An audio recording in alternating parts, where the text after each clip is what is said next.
എന്താ എന്തൊക്കെ സാധനം കളഞ്ഞു പോയോ? ആ അതെ, അല്ല അത് ഇന്നലെ ഞാൻ എന്റെ ഇൻസ്ട്രുമെന്റ് ബോക്സ് ഇവിടെ വെച്ചു. എവിടെയാവോ? അമ്മ അടുപ്പിന്റെ അടുത്തെങ്ങാനും കണ്ടോ ഏട്ടൻ ഇൻസ്ട്രുമെന്റ് ബോക്സ്? അയ്യോ ഇപ്പൊ ഇവിടെ ഉണ്ടായിരുന്നു. നീ വരുന്നതിന് തൊട്ട് മുമ്പ് കൊടയും പിടിച്ചോണ്ട് ഇറങ്ങിപ്പോയി. എവിടെ പോയോ? എന്തിനാ ഏട്ടാ ഈ ഓന്ത് മൂക്കുപടി വലിച്ച പോലെ നടക്കുന്നേ? ഓന്ത് നിന്റെ അച്ഛൻ. അതെ, ആ ഓന്തച്ഛനെ ഏടത്തിയെ വീട്ടിൽ കൊണ്ടാക്കാൻ പോയിരിക്കുക. ഇനി പരീക്ഷ കഴിഞ്ഞിട്ടേ തിരിച്ചു വരൂ.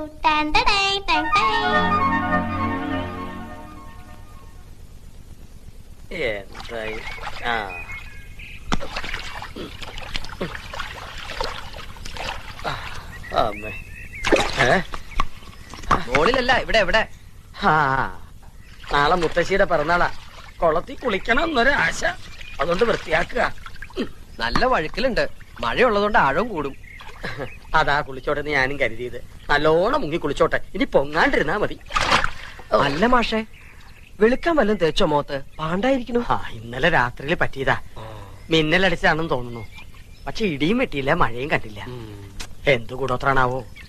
കൊണ്ടുപോവാൻ ആത്മാക്കൾ പാഞ്ഞു വന്ന് പോയതാവും. ഒരു പുരാവസ്തു ഇരിക്കണ വീടല്ലേ. പുരാവസ്തു? മുത്തശ്ശി. മാഷത്തെ കാര്യം അത്. മാഷേ, എനിക്കൊരു 100 രൂപ കടം വേണമായിരുന്നു. കക്കുമ്പോ തിരിച്ചുതരാം. അല്ല, കിട്ടുമ്പോ തിരിച്ചുതരാം. എന്താ ഇപ്പൊ കാശിന് ഇത്ര ആവശ്യം? എന്റെ ഒരു കൂട്ടുകാരൻ ആക്സിഡന്റ് പറ്റി നട്ടെല്ലൊടിഞ്ഞ് ആശുപത്രിയിൽ ബോധമില്ലാണ്ട് കിടക്കുക. അവന് തിന്നാൻ ഓറഞ്ചോ ആപ്പിളോ രസഗുളയെങ്കിലും വാങ്ങിക്കൊണ്ട് പോണം. വെറും കൈയോടെ ചെന്നാ അവൻ എന്ത് വിചാരിക്കും? എന്ത് പ്രായം വരും? KK സുനിൽ, വയസ്സ് 23. വിവാഹിതനാണോ? അല്ല. ഓ, എന്നെ പോലെ തന്നെ. അല്ല മാഷേ, അത് കാശ്. നീ പിന്നാമ്പറത്ത് ജനലിന്റെ അടുത്തേക്ക് വന്നേക്ക്. കഴിഞ്ഞ പ്രാവശ്യത്തെ പോലെ മുത്തശ്ശി കാണരുത്. ഞാൻ അവരെ വലിച്ച് കുളത്തിലിടട്ടെ. ഓ, ആരാടോ ഇയാള്? അവിടെ ആളർക്കാം. വേവട്ടെ അവിടെ കഴിഞ്ഞപ്പോ താൻ എവിടെ പോയിരുന്നു? മകന്റെ ബന്ധു വീട്ടിലേക്ക്. ആ കുട്ടി അവിടെ കൊണ്ടുവന്ന് ആക്കി. കൺവെട്ടത്ത് പാലിരുന്ന ഏത് പൂച്ചയാടോ കുടിക്കാൻ? പരീക്ഷ കഴിയുന്നവരെ അവന്റെ ശ്രദ്ധ വേറെ ഒന്നിലേക്ക് മാറാൻ പാടില്ല. ഇപ്പം മനസ്സിലായി. എന്ത്? എന്റെ 100 രൂപ തന്നെ ചതിച്ചു. എന്റെ കയ്യിൽ നിന്ന് വാങ്ങിയ 100 രൂപയും കൊണ്ട് അവൻ അച്ചി വീട്ടിലേക്ക് പോയിരിക്കണേ. താൻ എന്തൊരു മണ്ടനാടോ. മാലു അവനിവിടെ വിലക്കപ്പെട്ട കനിയാണെങ്കിൽ അവിടെ വിധിക്കപ്പെട്ട കനിയാ. ടാക്സി.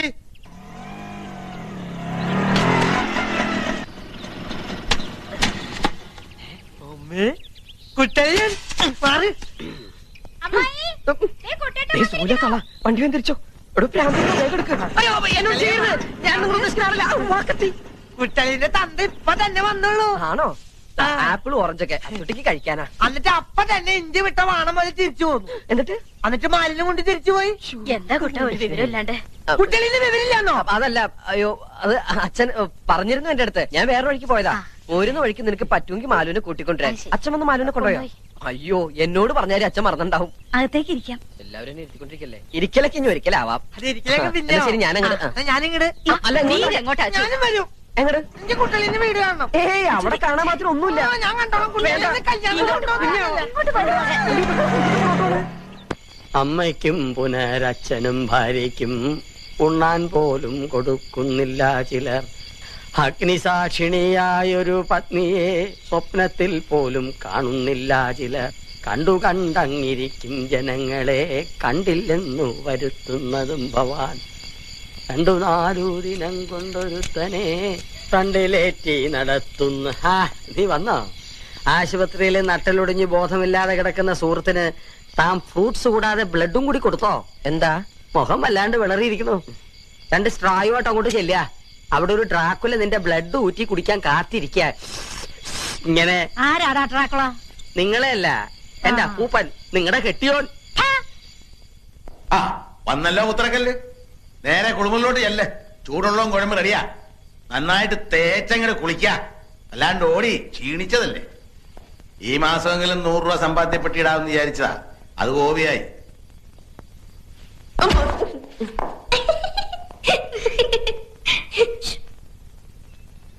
അല്ല, ഇപ്പൊ പോയാ തിരുവനന്തപുരത്ത് എത്ര മണിക്കെത്തും? രാത്രി ഒരു 10 മണി കഴിയും. യൂണിയൻ മീറ്റിംഗിനല്ലേ?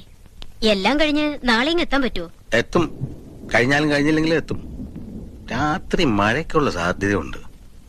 നല്ല തണുപ്പും കുളിരും ഒക്കെ ഉണ്ടാവും. ഈ ഒറ്റ ചിന്തയുള്ളൂ. അയ്യടാ നിന്റെ കാര്യം അല്ല പറഞ്ഞത്. ആ ചെറുക്കന്റെ മേലൊരു കണ്ണ് വേണം. ആ പോത്ത് പോലോട് ഉറങ്ങിക്കളയരുത്.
വേഗം പറഞ്ഞേ.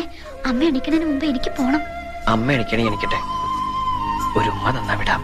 അച്ഛന്റെ കയ്യിലടിച്ച് സത്യം ചെയ്തത് ഓർമ്മയില്ലേ? ഞാൻ ചെയ്തത് കള്ളസത്യം. സത്യം ചെയ്യുമ്പോതേ ഞാൻ ഇങ്ങനെ പിടിച്ചിരുന്നു. ഇങ്ങനെ പിടിച്ച സത്യം പാലിക്കേണ്ടെന്നാ. This is strong promise. കഷ്ടം കേട്ടോ. കുട്ടേട്ടൻ പഠിച്ച് വലിയ ആളായ അതിന്റെ ഗുണം നമുക്കല്ലേ?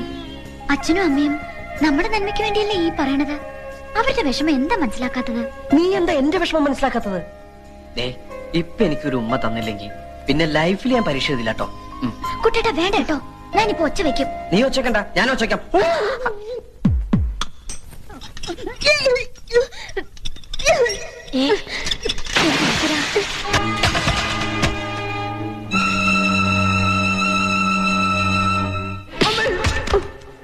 ഏതൊക്കെ വഴിയില എന്നെ തോപ്പിക്കാൻ പറ്റുക നോക്കി നടക്കുക അല്ലടാ. എന്താ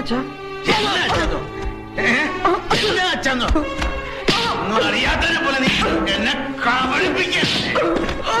അറിയില്ലല്ലേ?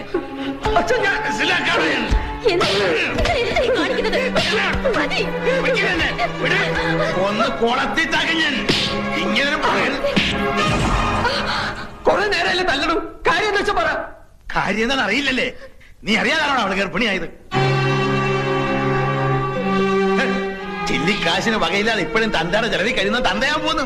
അങ്ങനെയാണെങ്കിൽ തന്നെ അവൾ എന്റെ ഭാര്യയല്ലേ, അയൽപക്കത്തെ പെണ്ണൊന്നല്ലോ. തോന്യാസം കാണിച്ചിട്ട് നിന്ന് ചെലക്കുന്നോ?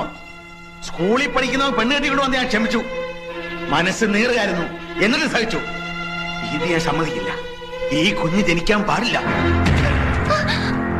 അവളോട് വേഗം റെഡിയാൻ പറ, ആശുപത്രി പോണം. അത് തീരുമാനിക്കേണ്ടത് എന്റെ അച്ഛനല്ല. ഇവളുടെ വയറ്റിൽ കിടക്കുന്ന കുഞ്ഞിന്റെ അച്ഛൻ ഞാനാ. ഞാൻ തീരുമാനിക്കും. കുറെ ഞാൻ ക്ഷമിക്കണം. ഇത് പറ്റില്ല. എന്റെ കുഞ്ഞിനെ കൊല്ലണോ വളർത്തണോ എന്ന് തീരുമാനിക്കേണ്ടത് ഞാനാ, നിങ്ങളല്ല. എന്റെ കൺമുമ്പിൽ കണ്ടുപോലും എന്റെ വീടാ. എന്റെ ചെറുപ്പടിക്ക് നിൽക്കുന്നവർ മാത്രം മതി ഇവിടെ. നോക്കി നിൽക്കാൻ ഇറങ്ങി പോണാ നായ. നിങ്ങളുടെ ചൊൽപ്പടിക്ക് നിൽക്കുന്ന ഒരു നായ നിങ്ങൾക്ക് ആവശ്യം, അല്ലാണ്ട് മകനല്ല. അങ്ങനെ ഒരു നായായിട്ട് ഇവിടെ കിടക്കാൻ ഇനി എന്നെ കിട്ടില്ല. വേണ്ട, ഇറങ്ങി പോടാ. ഇങ്ങനൊരു മകൻ എനിക്ക് ജനിച്ചിട്ടില്ല, ഞാൻ വിചാരിച്ചോളാം. ഇറങ്ങി വാടി നിന്ന് മോങ്ങാതെ. ഞാൻ വഴിയുള്ള ബന്ധം നീ ഇവരും തമ്മിലുള്ളൂ. അത് ഇന്നു പോലും ഇല്ല. ഞങ്ങളുടെ കുഞ്ഞിനെ വേണ്ടാത്ത ഈ വീട്ടിൽ ഞങ്ങളും വേണ്ട. വാടി. ഓട്ടടി. നശിക്കാനുള്ള ജന്മങ്ങൾ നശിച്ചേ തീരൂ.